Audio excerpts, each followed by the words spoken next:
স্বাগত জানাই ডিএসসি টিভিতে। দর্শক, আপনাদেরকে নিয়ে আসলাম বাগেরহাট জেলার অন্যতম বৃহত্তর দুর্গাপূজা উৎসব বাগেরহাট জেলার চিতলমারী থানার গরিবপুর অঞ্চলের চণ্ডীর ভিটা নামক সরজমিনের যে দুর্গা মন্দির,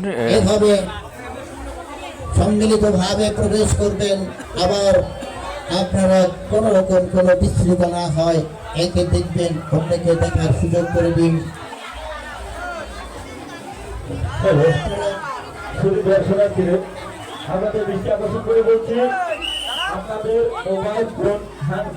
কি নাম আপনার? অজিত হালদার। বাড়ি কোথায়? আমাদের বাড়ি হচ্ছে বাগেরহাট খাড়াসমল গ্রাম। এখানে কোথায় এসেছেন? এখানে শ্বশুর বাড়ি আসছি। শ্বশুর বাড়ি আছে না? তো এই সাথে কে, কোনে কে? আমার মেয়ে। আচ্ছা, আপনার স্ত্রী এসেছে? এসেছে। আচ্ছা, তো এখানে যে পুজো দেখতে আসছেন, তো এখানকার পরিবেশ আপনার কাছে কেমন লাগছে? খুব ভালো লাগছে।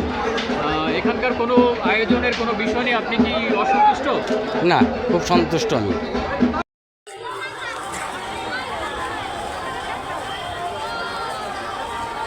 দুর্গা মন্দিরের সার্বিক পৃষ্ঠপোষক আর ডাক্তার জওহরলাল সিংহ, আমরা তার সাথে এখন আমরা কথা বলব। আমি প্রধান পৃষ্ঠপোষক হিসেবে এই চরবাড়ি পশ্চিমপাড়া চণ্ডীভিটায় 171টি প্রতিমার সমন্বয়ে মহা দুর্গাপূজার আয়োজন করেছি এবং আমার সঙ্গে আছে আমার অন্য ছোট ভাই কালাচাঁদ সিংহ, যুগ্ম সচিব গণপ্রজাতন্ত্রী বাংলাদেশ সরকার। সেই মেইন উপদেষ্টা এবং রূপকার তার নির্দেশে এবং তার যে কর্মী বাহিনী আছে তাদের সামগ্রিক প্রচেষ্টায় আজ এই মহামিলনমেলা, এই মহাশারদীয় মহা দুর্গাপূজা। তো এই যে এত এত মানুষের ভিড় মেলার মাঠে এবং পথে ঘাটে এবং পূজা মণ্ডপের পাশে, আপনারা এখানকার নিরাপত্তা ব্যবস্থা হিসেবে আসলে কী কী পদক্ষেপ নেওয়া হয়েছে পূজা উদ্যোগ কমিটির পক্ষ থেকে? হ্যাঁ, লক্ষ লক্ষ লোকের আগমনে নিশ্চয়ই নিরাপত্তা একটা প্রশ্ন থাকে। সেজন্য আমাদের উপজেলা প্রশাসন, জেলা প্রশাসন সামগ্রিকভাবে আমাদের পুলিশ এবং র্যাব সমন্বয়ে নিরাপত্তা বাহিনী কর্মরত আছে। পাশাপাশি আমাদের স্থানীয় ভাবে আমাদের একটা কমিটি আছে, তারাও সার্বক্ষণিক নিরাপত্তার দায়িত্বে নিযুক্ত আছে। স্থানীয় পলিটিক্যাল যে পার্টি তারাও প্রায় প্রতিনিয়তই আমাদের পাশে আছে, যে কোনো সমস্যায় তারা আমাদের পাশে আছে। এখানে আমরা দেখতে পাচ্ছি যে নারী, শিশু, বয়স্ক, মধ্যবয়স্ক সব শ্রেণীর লোক এখানে আসছেন এবং লক্ষ লক্ষ লোকের এখানে প্রতিদিন আগমন ঘটছে। তারা আসছেন, পূজা মণ্ডপ পরিদর্শন করছেন, আবার চলে যাচ্ছেন। এই যে দীর্ঘ সময় তারা এখানে অবস্থান করছেন, যদি এদের মধ্যে কেউ যদি অসুস্থ হয়ে যায়, তাহলে পূজা উদ্যানের পক্ষ থেকে কোনো মেডিকেল টিম আছে?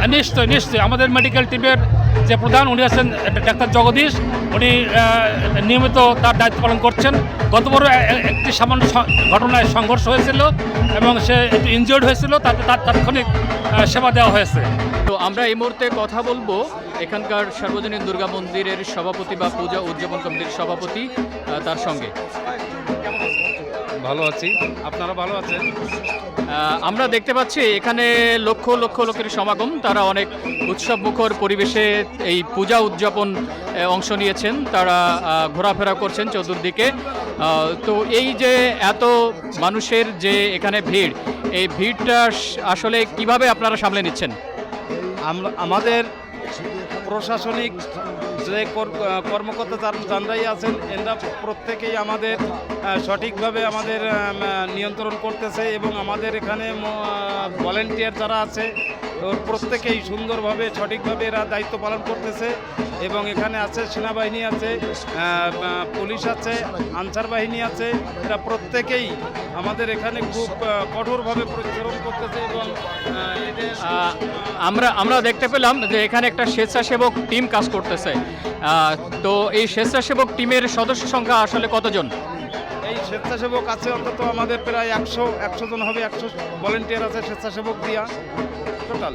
আপনারা কি পূজার উদযাপনের শুরুতে আপনারা কি এতটা ভিড় বা এত ক্রাউড কি আপনারা প্রত্যাশা করেছিলেন, বা যে স্বেচ্ছাসেবক টিম আছে তারা কি এই বিশাল এই জনসংখ্যা কি তারা সামাল দিতে পারছেন কিনা?